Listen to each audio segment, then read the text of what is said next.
Ako'y sinilang sa isang bayan ng Cotabato. Kasing gulo ng tao, kasing gulo ng mundo. Dahil di magkasundo sa reliyon at prinsipyo, nagkagulo.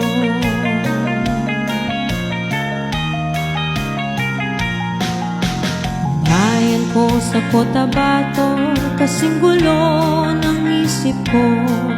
Di alam saan nanggaling, di alam saan patungo.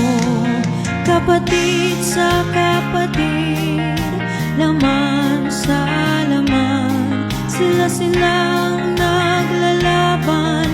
Di ko alam ang dahilan ng gulo.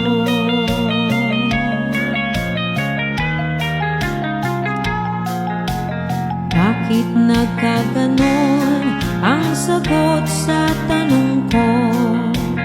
Bakit kayo nag-away? Bakit kayo nagkagulo?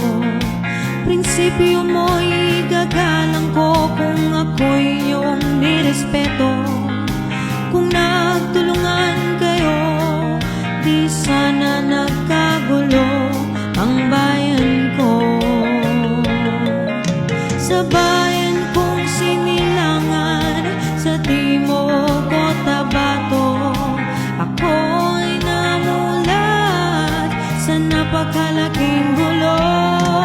Dahil walang respeto sa prinsipyo ng kapwa-tao, kapwa Pilipino ay pinapahirapan mo.